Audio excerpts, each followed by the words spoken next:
listo para Jesucristo. Amén. Gloria a Dios.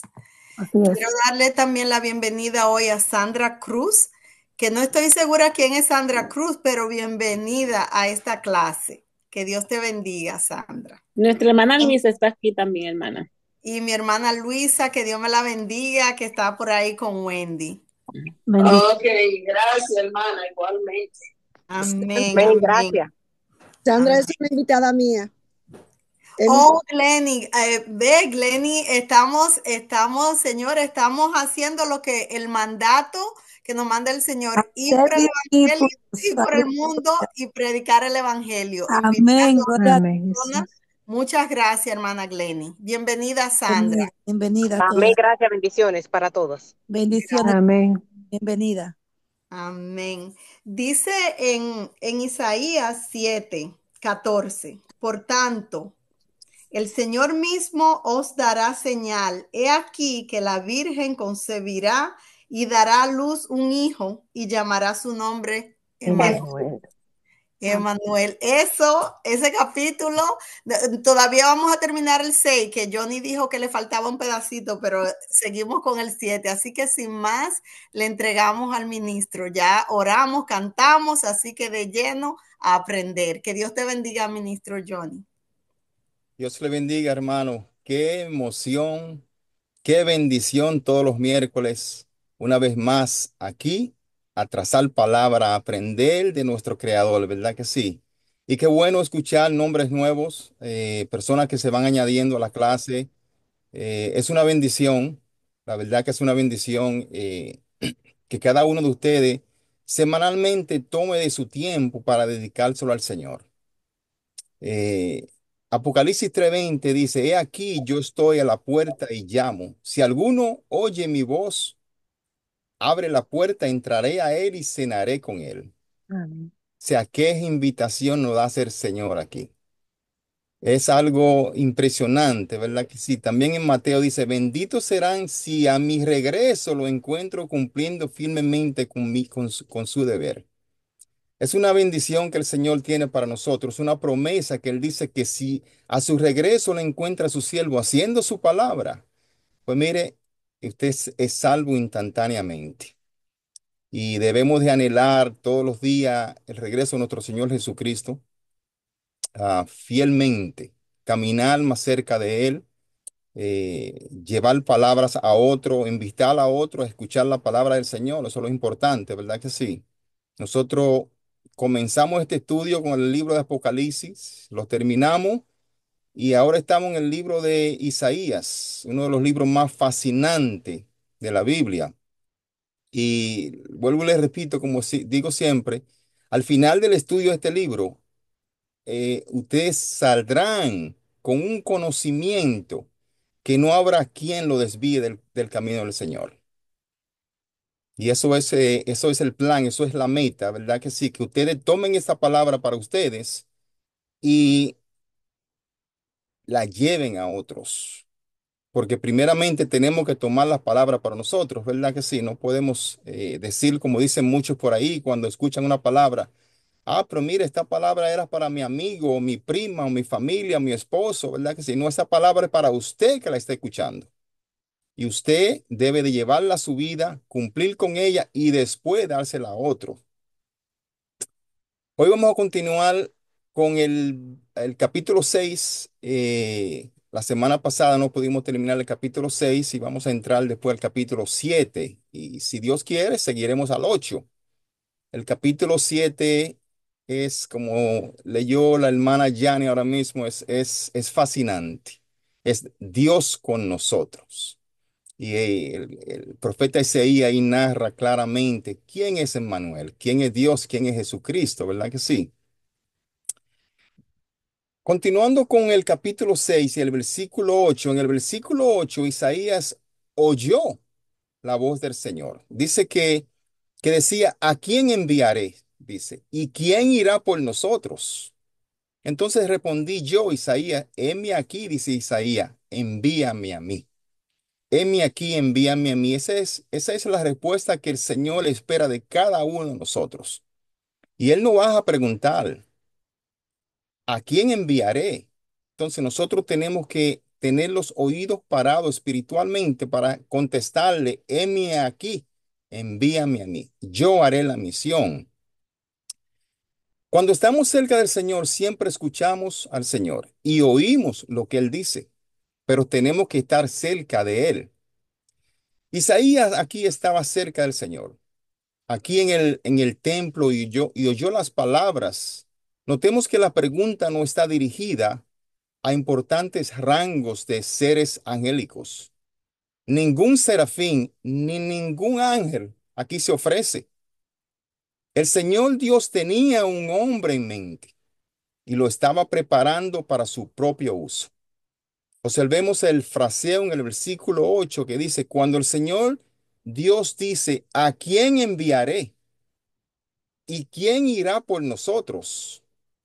Aquí la palabra nosotros, porque no dice, ¿a quién enviaré por mí? Sino dice, ¿a quién enviaré por nosotros?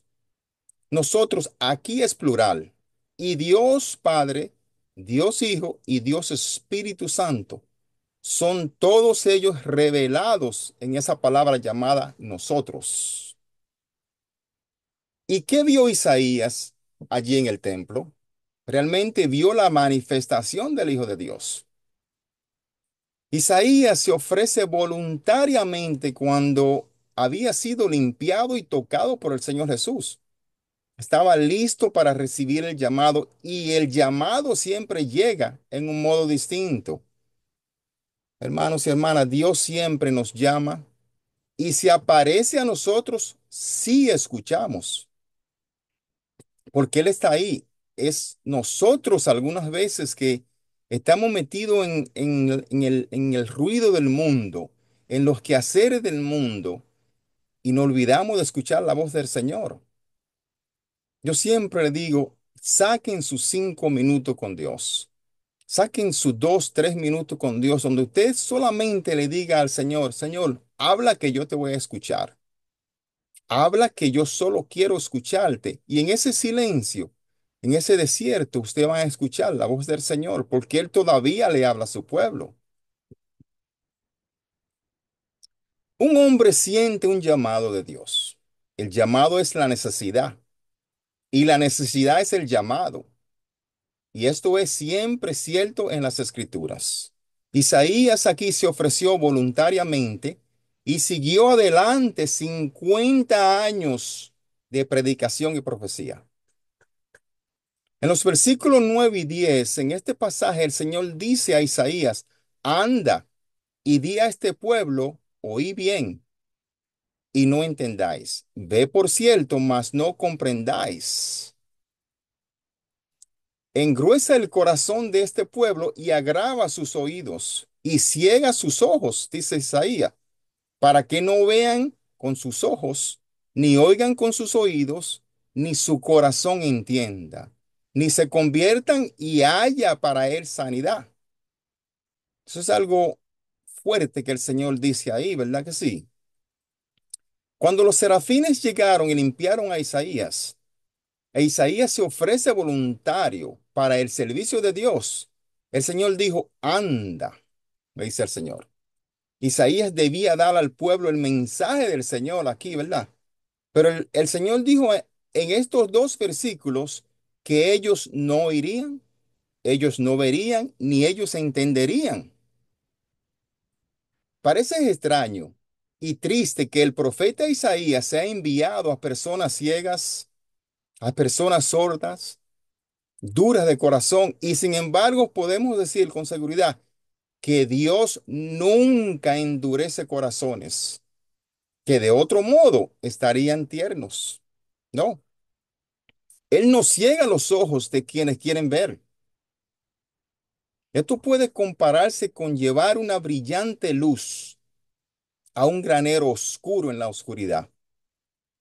Enseguida vemos que todas las criaturas impuras de la oscuridad, como ratas y ratones, para las que la oscuridad es agradable, huyen de la luz y corren otra vez hacia la oscuridad. Pero las aves y las criaturas de la que la luz son atraídas Estos corren a la luz. La lámpara, hermanos y hermanas, entra en la oscuridad para juicio y expone el verdadero estado de todos los que realmente son. Expone el estado de todos lo que realmente son. La luz no alteró a ninguna de las criaturas aquí, solamente las reveló. No transformó en impuro lo que antes era puro. Y el evangelio es por igual. La misma luz del sol aquí, que endurece el barro, también funde la cera. De modo que lo que endurece es la gracia rechazada aquí. No es la ira, sino las riquezas de su bondad y longanimidad, lo que nos conducirá al arrepentimiento.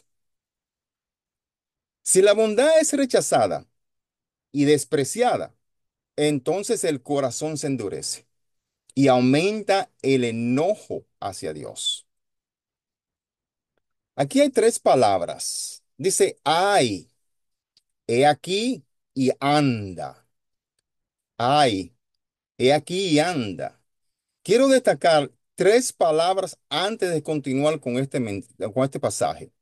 Primero, en el versículo 5 encontramos la palabra ay. En el versículo 7 encontramos el término he aquí. Y en el versículo 9 encontramos la palabra anda.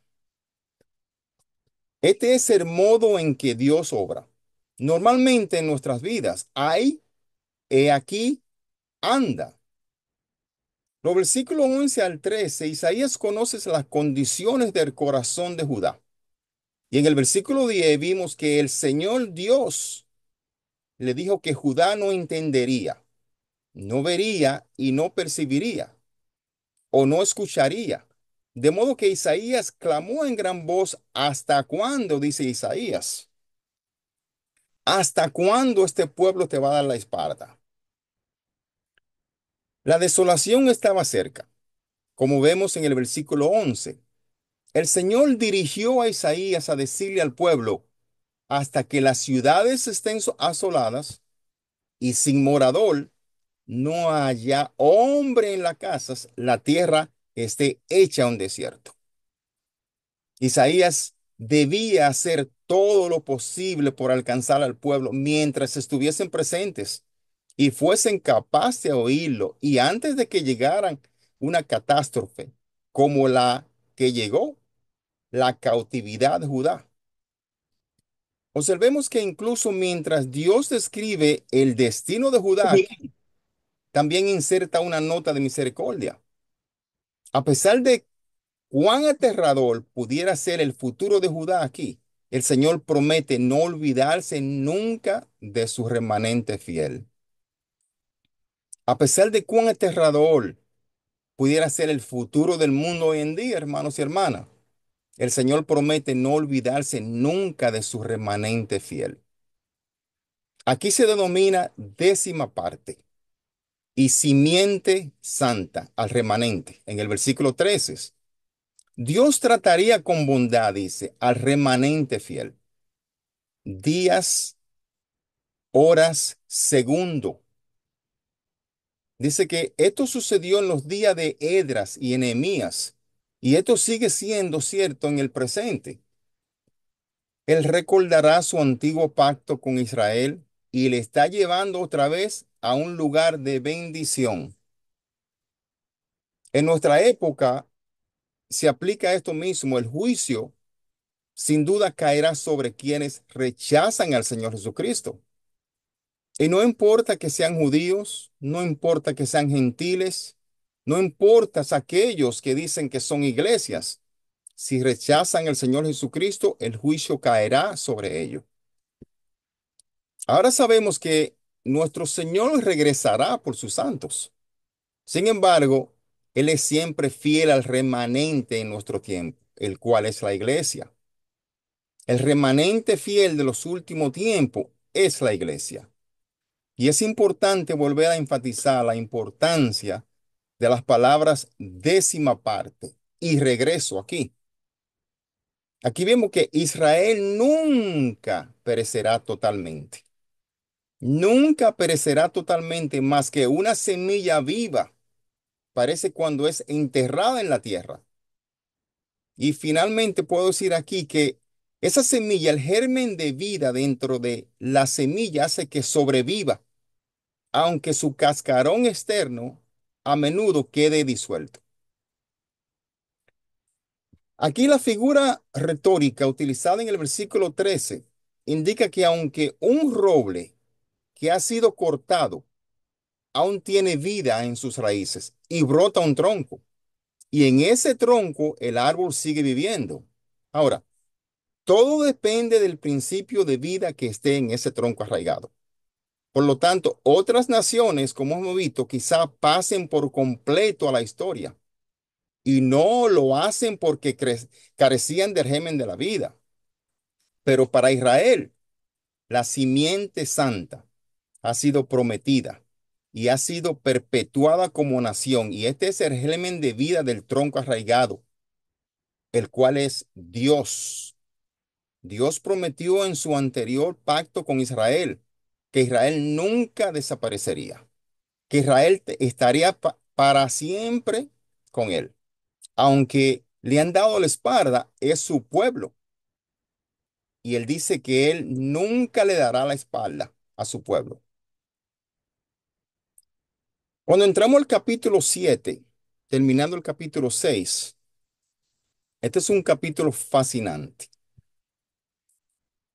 Y comenzamos lo que se llama el libro de Emmanuel, que comienza en el capítulo 7 y continúa hasta el capítulo 12, versículo 16. Toda esta sesión de este capítulo se denomina el libro de Emmanuel. Y para un estudio de su trasfondo, permítame tan solo preparar la escena mientras vemos el versículo 1. Dice que aconteció en los días de Acaz, hijo de Jotán, hijo de Usías, rey de Judá, que Resín, rey de Siria, y Peca, hijo de Ramalías, rey de Israel, subieron contra Jerusalén para combatirla, pero no la pudieron tomar. Ahora, es algo interesante que vemos aquí. Vemos aquí que no solamente Siria, sino Israel del norte está subiendo contra Israel del sur. Ahí vemos una división del mismo Israel, ¿verdad que sí? En esos tiempos no había mejores administradores que Usías y su hijo Jotán, pero el más lamentable de todos era el rey Acaz, el hijo de Jotán y nieto de Usías. Era idólatra e inmoral. Era un rey idólatra e inmoral. En uno de los puntos más críticos de la historia de Judá estaba Acaz como un gran sapo sobre el trono de Jerusalén. Acaz, ante la amenaza de Resín, rey de Siria, y Peca, rey del norte de Israel, entregó secretamente su reino al rey Tiglat-Pilesel, rey de los asirios, como lo vemos en Segunda de Crónica 28, 16 al 25. En lugar de acudir a Dios, el rey Acaz, pidiendo ayuda y fortaleza y sabiduría, fue y pidió ayuda al rey asirios. Fue en esa ocasión cuando Dios envió a Isaías a confrontar a Acaz y a rogarle que no buscara refugio y ayuda en los sirios, sino que buscara la ayuda y el refugio en el Dios Todopoderoso. ¿Cuántas veces en el mundo nosotros cometemos ese error, hermanos? Vamos a buscar ayuda de donde no tenemos que buscar. Dice que antes de entrar en esta conversación con el Señor, él dijo, no, yo voy a buscar ayuda del rey de los asirios. ¿Ok? Aquí vemos algo muy interesante en el capítulo 7. Sería sabio que consideremos la ley aquí de la doble referencia como se ve en estos capítulos. La ley de la doble referencia. La ley de la doble referencia es la tendencia de la profecía bíblica, como lo vemos en segunda de Pedro 1:20. A veces referirse a dos cosas simultáneamente, una revelante al tiempo general de la profecía y la otra relacionada con el pasado distante o en un futuro lejano. En primer lugar, se describe la persecución de los hebreos a manos de los gobernantes extranjeros, es decir, el tiempo de Isaías y también en la gran tribulación, que aún está en el futuro. La segunda doble referencia aquí es el juicio de las naciones, tanto de Asiria como de los ejércitos reunidos en Almagedón. Es lo que se describe. En tercer lugar, el trato de Dios con el remanente judío, tanto después de la cautividad babilónica como después de la gran tribulación.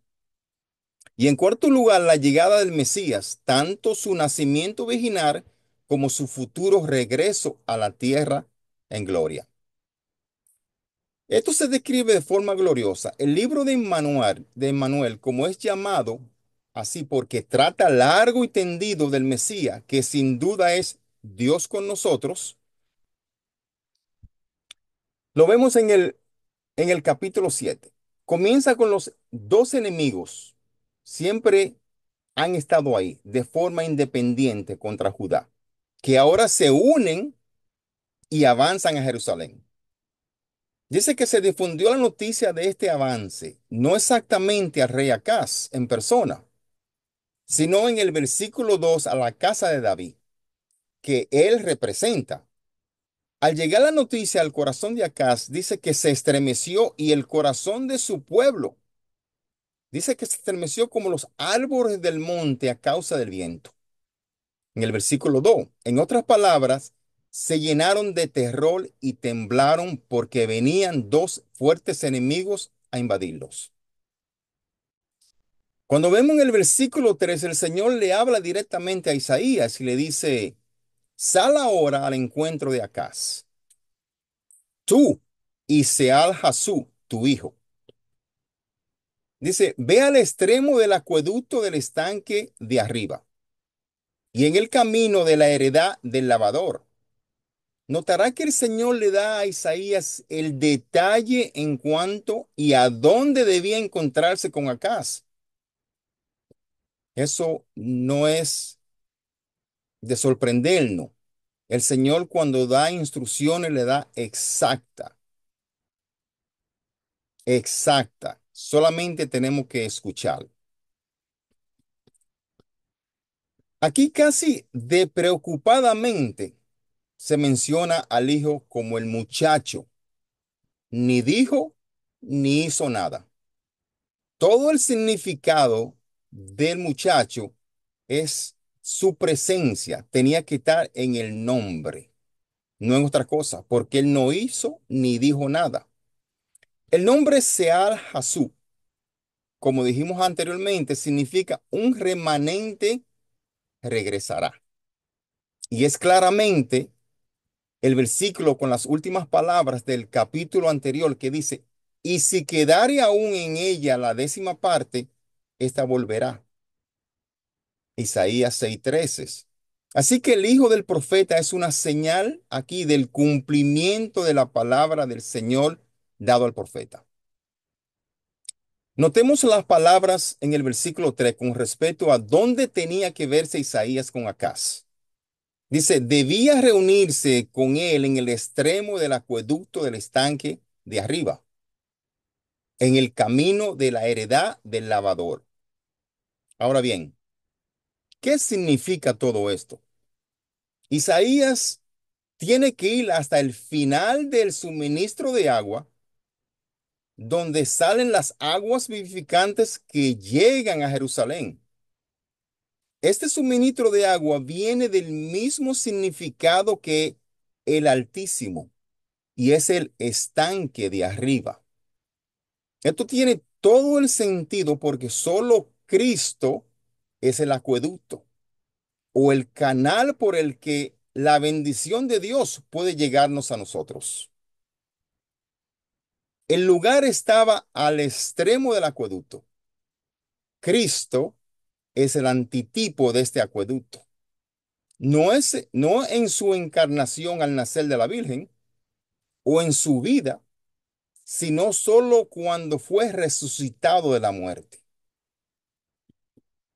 Él simbólicamente sopló esa vida en sus discípulos, porque solo tras haber muerto y resucitado, Él se convierte en el extremo del acueducto.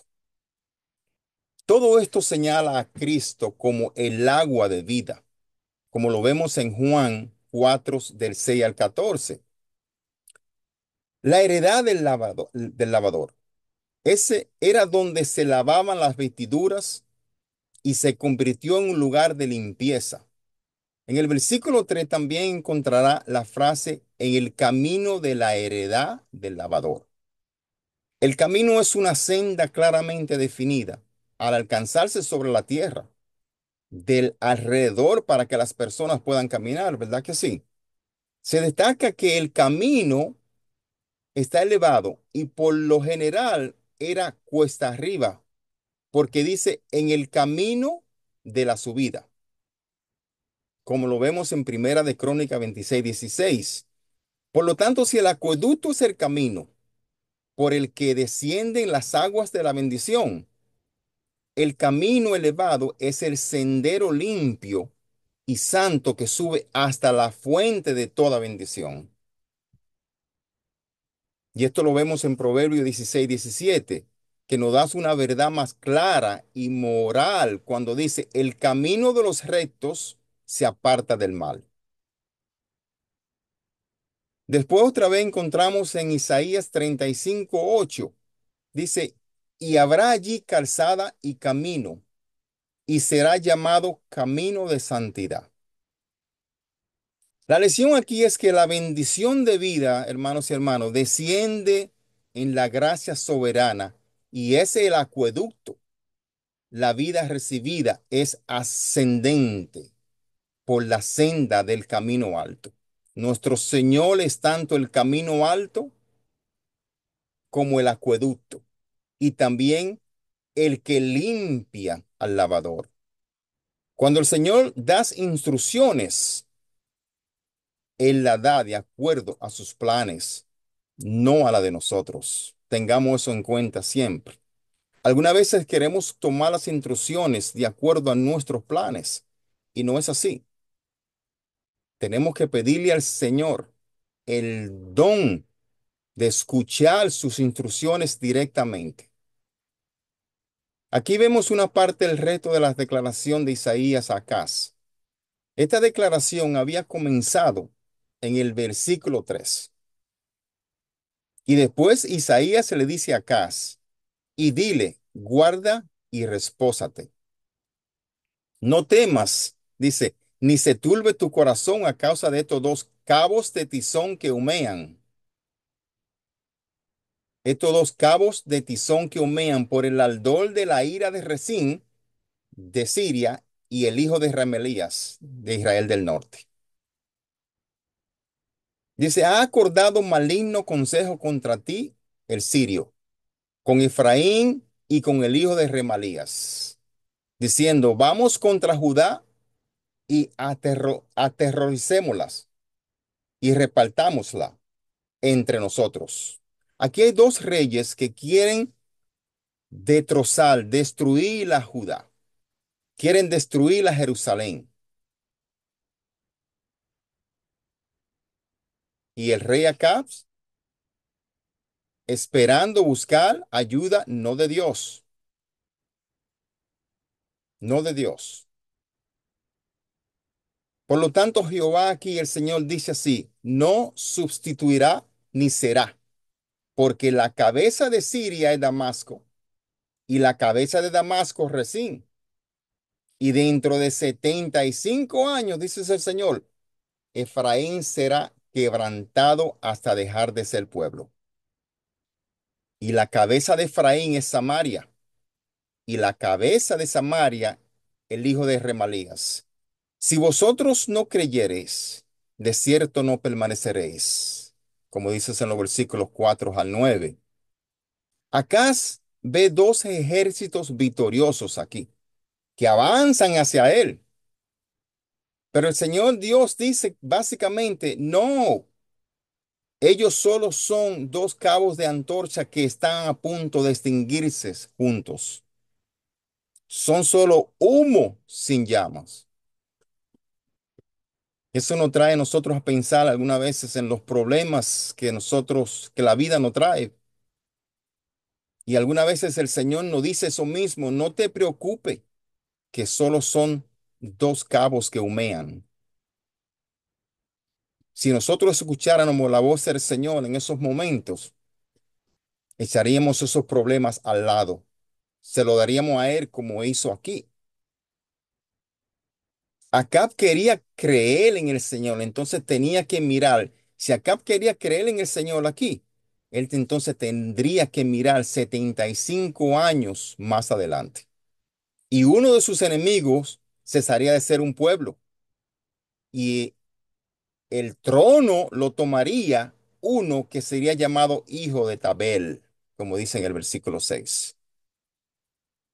Esta palabra, cuando se pronunciaba correctamente, Tabel, significa el Dios que no vale para nada. Pero si se pronunciaba bien, Tabeal, entonces significa el buen Dios. Ahora, la pregunta es la siguiente: ¿permitiría Jehová que la casa de David sea apartada para el hijo de uno que no vale para nada? La respuesta es no. Claro que no, nunca. Los siguientes versículos, hermanos, abrirán los ojos de cualquiera, porque el Señor dice, ni será en el versículo 7. Después pasa a explicar que Siria tiene su cabeza en su capital de Damasco y que se les puede ver en la cabeza de Damasco Resín. Y cuando uno mira a Resín, realmente ve a Siria. Resín está en asociación o en colaboración con Efraín. Recuerden que Efraín es llamado comúnmente el reino del norte de Israel, con su capital Samaria. Dice, y dentro de 75 años, Efraín será hecho pedazos. Dentro de 75 años, Israel del norte desaparecerá. Esto tiene un doble significado. Efraín fue esparcido entonces, y son las 10 tribus del norte. Y Efraín no, o Israel fue esparcido durante todos los años hasta el 1948, cuando Israel vino a ser otra vez nación. Ahí es cuando entonces comenzaron a llegar esas 10 tribus perdidas de regreso a Israel. Desde ese tiempo de esa profecía, el Señor dijo, los esparciré. Israel del norte no existió más hasta 1948, cuando llegaron de regreso a Israel otra vez. La cabeza de Efraín es Samaria y la cabeza de Samaria es Pekah, el hijo de Remalías. Cuando vea un nombre indigno de un nombre como el hijo de Remalías, vea todo Efraín, todo Efraín. La segunda vez que Isaías confronta a Acaz con las palabras del Señor es en el versículo 10 y 11. Isaías le dijo a Acaz, básicamente, tan solo confía en Dios y él destruirá a Peca y a Resín, esos dos reyes que vienen contra ti, Siria e Israel del norte. Pero Acaz ya se había propuesto en su corazón alguna otra forma de ayuda, la ayuda de Tiglat-Pileser, rey de Asiria. E Isaías se plantó delante de él de nuevo y dijo, pide para ti señal de Jehová, Acaz, en el versículo 11. Acaz responde en el versículo 12 diciendo, no pediré y no tentaré a Jehová. La verdadera razón para rechazar la oferta aquí fue el hecho de que Acaz había decidido no hacer la voluntad de Dios, para nada. y negociar con Asiria y continuar en la idolatría descrita en Segunda de Reyes 16. Y eso fue exactamente lo que él hizo. En el versículo 13, el Señor dice, oí ahora, casa de David, ¿o es poco el ser molestos a los hombres, sino que también lo seáis a mi Dios? Esta profecía se dirige a toda la casa de David y encontramos en ella una profecía continuada dirigida a la familia davídica. La palabra molestos significa probar la paciencia de, y la palabra hombres habla de los profetas. Isaías aquí aún no ha dado ninguna prueba externa de que él era de Dios, pero ahora Dios está ofreciendo una señal, la cual Acaz rechaza públicamente. Por lo tanto, el pecado no es ahora meramente contra los hombres aquí, sino abiertamente contra Dios. Y vemos la postura aquí de Isaías y su cambio en su enfoque, pasando de la benevolencia a la firme represión. Como Acaz no pidió una señal del cielo, dice, el Señor dijo, yo te daré una señal y siempre la recordarás. Siempre la recordarás. Y eso lo vemos en los versículos 14 al 16, que fue aquí entonces cuando Isaías dio la profecía mesiánica de Isaías 7:14. Viendo más allá del rey Acaz, él vio al Mesías. Y esa señal fue para toda la casa de Israel. Copie la profecía mesiánica que se encuentra en el versículo 7:14. Cópiela y apréndasela. Aquí la palabra virgen. La palabra virgen siempre ha sido un punto de controversia. En algunas traducciones en inglés se ha intentado tomar la palabra y despojarla de todo su significado, traduciéndolo como una mujer joven. Ponen una nota a pies de página con la palabra virgen. Esto se debería corregir. Puede que haya ocasiones en las que esta palabra se pueda traducir como mujer joven, pero no aquí. Obviamente no sería una señal de Dios el que una mujer joven tuviera un hijo. Eso es algo común. Aunque una mujer joven tuviera un hijo nacido fuera del matrimonio, no sería algo inusual, ¿verdad que no? Obviamente Isaías quería que el significado de la palabra virgen se mantuviera originalmente aquí. Al volver a leer la frase durante esta dispensación, vemos que Isaías usó exactamente las palabras que el Señor Dios puso en su corazón.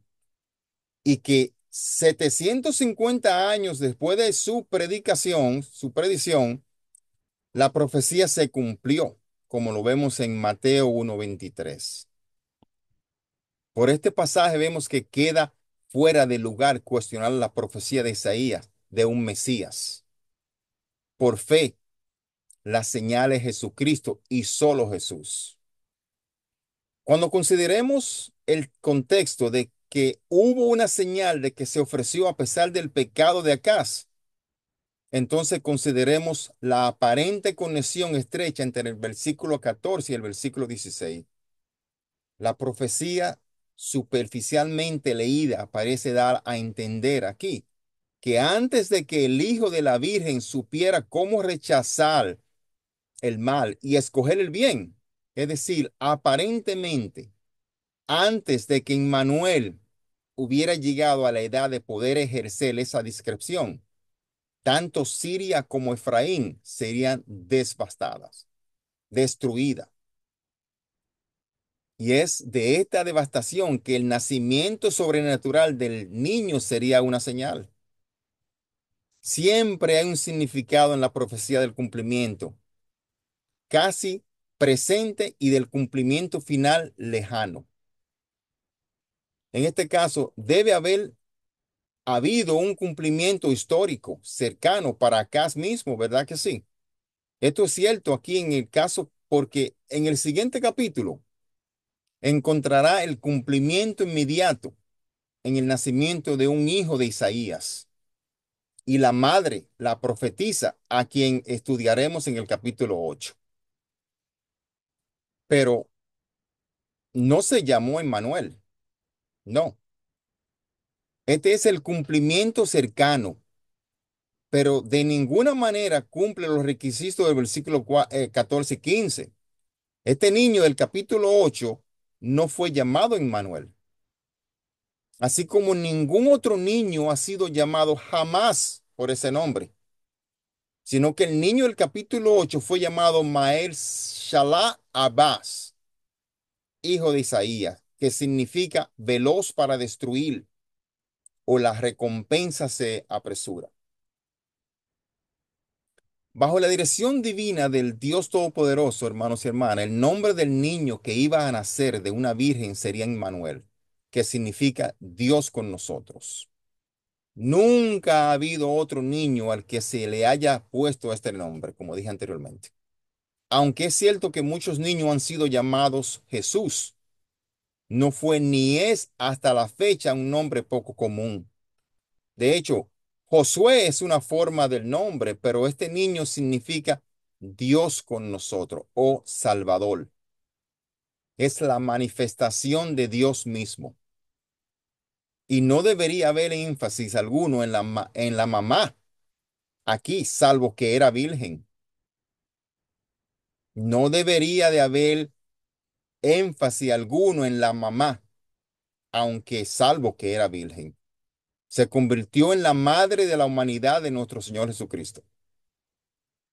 La señal de este cumplimiento no se daría totalmente durante los días de Acaz, porque el profeta inmediatamente añadió, comerá mantequilla y miel, y hasta que sepa desechar lo malo o escoger lo bueno. Porque antes que el niño sepa desechar lo malo y escoger lo bueno, la tierra de los dos reyes que tú temes, dice, será abandonada. En los versículos 15 al 16. La expresión comerá mantequilla y miel es muy impactante porque indica la verdadera humanidad del niño que nacerá de la Virgen. Aunque iba a ser concebido sobrenaturalmente, tendría un cuerpo físico real que sería alimentado con comida adecuada, como ocurre en el caso de los demás niños. Aquí la mantequilla era la mejor comida animal y la miel la mejor comida vegetal. Con estas cosas, el santo niño sería alimentado para que se pudiera pasar de niño a adulto de una forma normal. Cuando vemos a los registros del Nuevo Testamento, no leemos acerca de algún niño destacadamente distinto cuyas primeras actividades fueran distintas de las de los demás niños pequeños. No, él crecía en sabiduría, estatura y favor con Dios y con los hombres, alimentándose de la comida provista. Creció de la infancia a la juventud, de la juventud a la vida adúltera. La humanidad de nuestro Señor fue exactamente como la de los demás, aparte del pecado, totalmente apartado del pecado.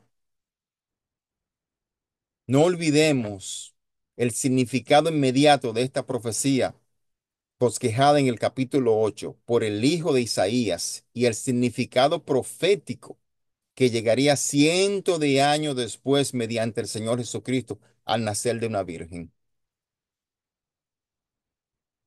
En los versículos 17 al 25 vemos una predicción de una invasión inminente de Judá. Esto se explica con más detalle en Segunda de Crónicas, perdón. Observemos en el versículo 17 aquí que la promesa que el Señor traería sobre el pueblo de Judá no había llegado sobre ellos el día que Efraín, el reino del norte, salió de Judá. Y estos vendría por medio del rey de Asiria. Judá sería el muro de contención entre las dos grandes potencias, Asiria y Egipto. Egipto se describe como una mosca y Asiria se describe como una abeja. Y ambas descendían sobre Judá por la llamada del Señor Dios, el castigo a ellos por desobedecer, por darle la espalda. Dice que al llegar lo harían en grandes cantidades, esparciéndose por toda la tierra, incluso hasta los valles y las cavernas, como lo vemos en el versículo 19. En el versículo 20 vemos que Asiria se describe como una navaja que ha sido rentada para restaurar todo lo que tenían, su tierra, su cosecha, su pueblo, arrasar con todo por delante. Las grandes ciudades de Judá caerían, dice, y solo quedarían espinos y cardos donde antes hubo industrias florescentes, plantaciones y viñedos. En el versículo 21, cuando todo se termine, un hombre será afortunado de tener una vaca y 2 ovejas, y habrá tierras suficientes en cultivar. Tanta que incluso estas 3 criaturas le darán la leche y la mantequilla que necesite. Cualquiera, hermanos y hermanas, que quisiera sobrevivir lo haría a base de leche y mantequilla y miel, como dice en el versículo 22.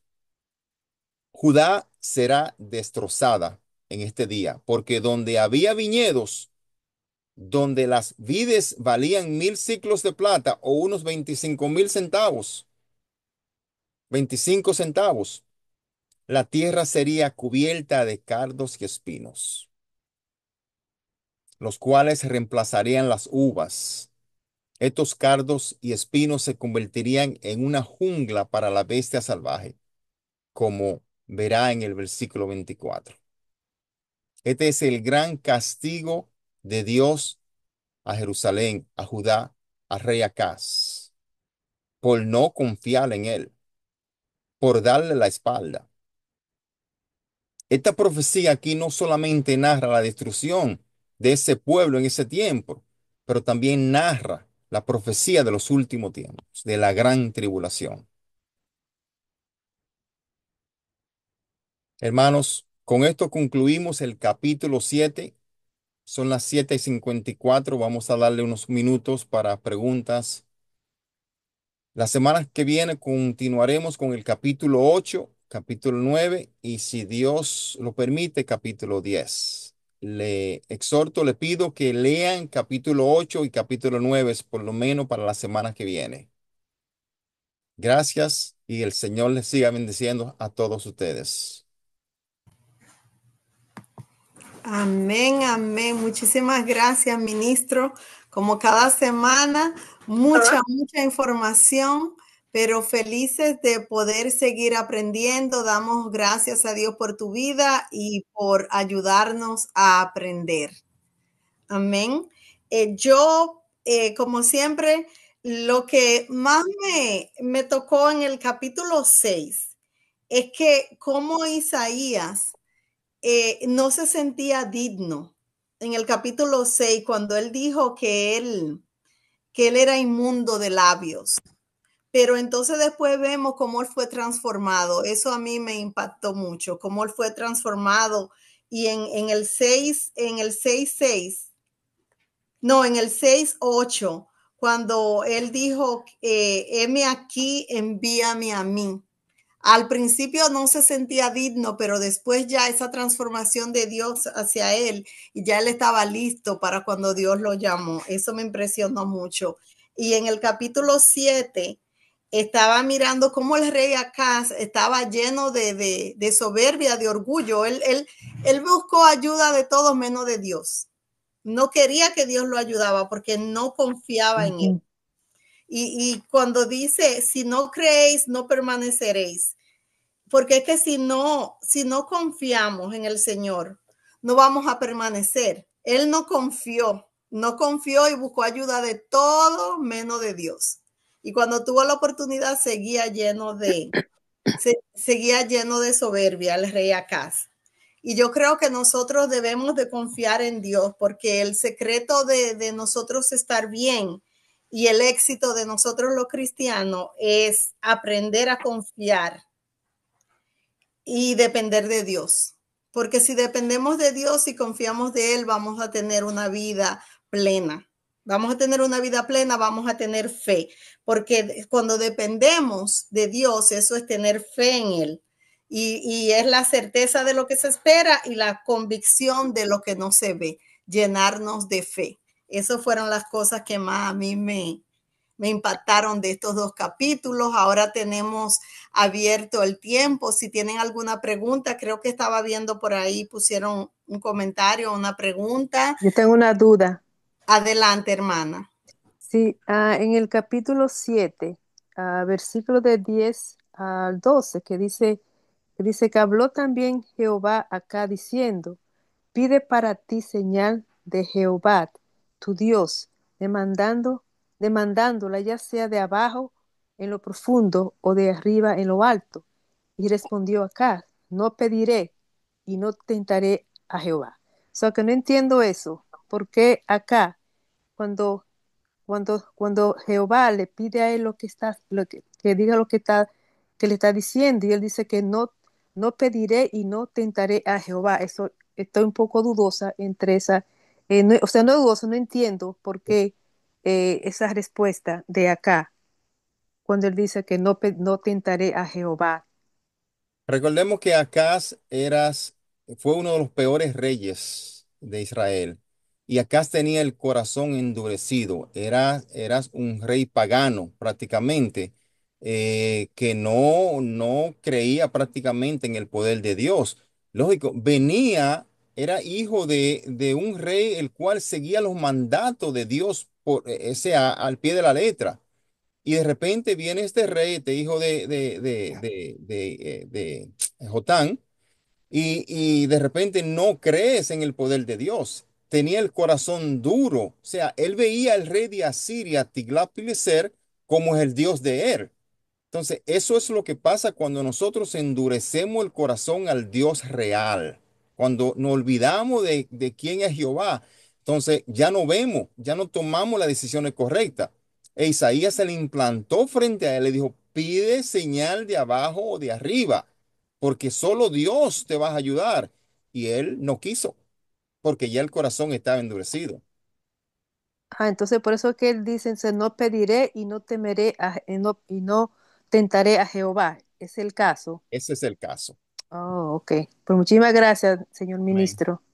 Buenas noches. Endurecido y lleno de soberbia. Adelante, el hermano Núñez. Sí, buenas noches. Soy invitado de Wendy y le agradezco. Una Amén. pregunta al caballero que estaba dando la información. Primero se dijo que Israel nunca será destruido y no desaparecerá. Después él comentó que Israel del norte desaparecerá. En lo poco que he leído la Biblia, porque gracias a Dios Wendy me ha invitado a esto, se habla de que al final de los tiempos igual Israel quedará como en pequeños escombros. La pregunta en sí es, ¿Israel será por siempre o desaparecerá, sí o no? Israel nunca desaparecerá. Israel es el pueblo de Dios. El castigo de Israel del norte fue esparcirlo, tirar esas 10 tribus. Él dice que desaparecerán y la esparció por todo el mundo. Ahora, cuando Israel fue reconstruido o llamado país otra vez en 1948, pues entonces esas 10 tribus regresaron.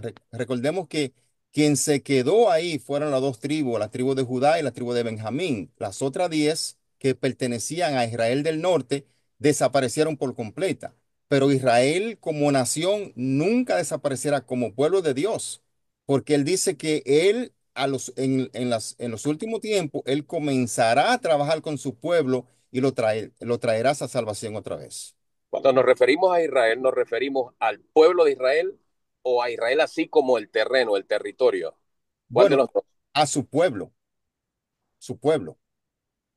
Ok, y esto significa que la tierra puede ser destruida o la ciudad o el país como se llame, pero no la gente, no los israelitas. No como pueblo. Y recordemos algo, que Jerusalén tampoco será destruida porque él formará lo que le llamamos la Gran Jerusalén en los últimos tiempos. O sea, el trato que él hizo con Israel fue con su pueblo. Y cuando llamo su pueblo es aquel que le sigue a él. En los últimos tiempos dice que se salvarán aquellos que acepten el Mesías. No todo Israel será salvo, pero él tiene un pueblo que vas a trabajar con él después que él tome su iglesia. Muchas gracias. Siempre.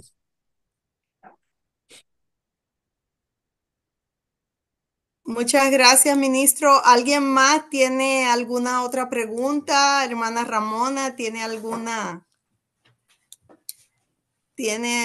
contribución, mi hermana? ¿O alguien más tiene alguna otra pregunta? Amén. Bueno, de acuerdo a los mismo que tú estabas, que te había impactado, que a mí también siempre me ha impactado eso, esa respuesta de Isaías, de que envíame a mí, que es muy difícil porque hoy en día nosotros nos pueden llamar y nunca va a aparecer uno que diga envíame a mí por temor, por vergüenza, porque no está preparado, porque se siente inmundo. Sin embargo, Isaías se sentía inmundo en el momento que los ángeles de Dios cantar. Pero sin embargo, la respuesta de Isaías, que me encantó muchísimo, es que él se sometió por entero al servicio del Señor y no le importó cuán difícil sea su tarea. Simplemente dijo, heme aquí, envíame a mí. Y él sabía lo que se estaba metiendo, porque decir esa frase, heme aquí, envíame a mí, él ni siquiera sabía lo que le esperaba. Era predicar la palabra a un pueblo duro, a un pueblo que le dio la espalda al Señor, a un pueblo que no quería arrepentir. Sin embargo, él lo decidió porque él decía, envíame a mí, no importando lo que sucediera.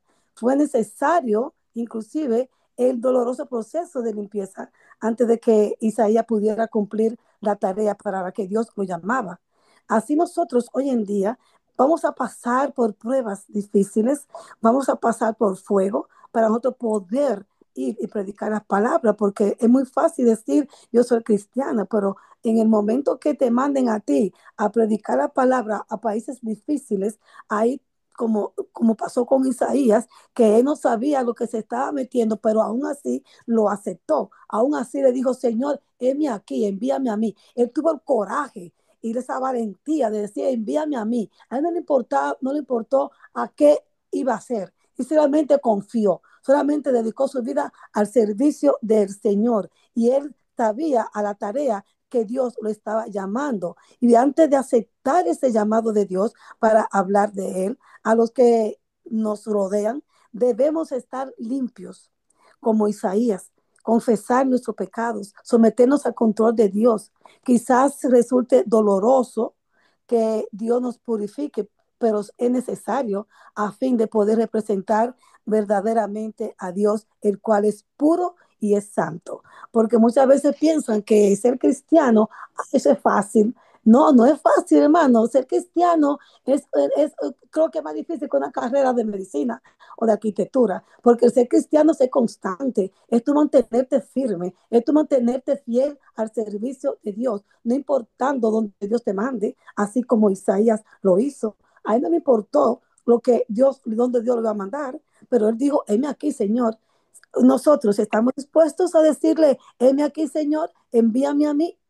Vamos a pedir al Señor que nos dé un corazón puro y santo y que nos limpie, porque tenemos que pasar por el proceso que Dios es el único que nos puede ayudar a salir de él para poder predicar la palabra y decirle al Señor, heme aquí, como dijo Isaías, envíame a mí.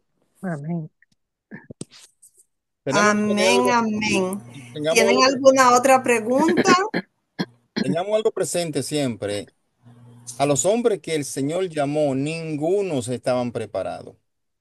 Amén. Vamos a Así poner el mismo. ejemplo de Moisés. Moisés era un hombre que no podía hablar. Moisés era un hombre que no tenía el conocimiento para hacer lo que él hizo.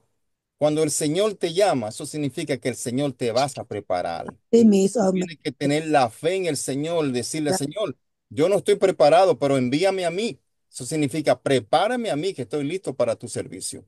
Amén, así es, hermano Johnny. Cuando Dios nos manda a hacer algo, Él sabe por qué nos está mandando, porque Él es el que nos está preparando, Él es el que nos va a equipar, Él es el que vamos a estar bajo el amparo de Él y no podemos tener miedo de no ir a donde nos mande, porque es Él que va a hablar a través de nosotros, así como le dijo a Moisés. No temas, solamente ve y dile que yo soy quien soy, porque yo pondré palabras en tu boca. Y el Señor es tan misericordioso y bueno que cuando Él manda a alguien a cualquier comisión, Él siempre prepara otros para que te acompañen. O sea que nunca vamos a estar solos. Siempre vamos a estar bajo el amparo de Dios y la palabra que vamos a hablar es Él que la va a poner en nuestra boca. Y no podemos tener miedo cuando nos mande el Señor a hacer lo que Él quiera que mande. Y Amén. no cuestionarlo tampoco. Amén.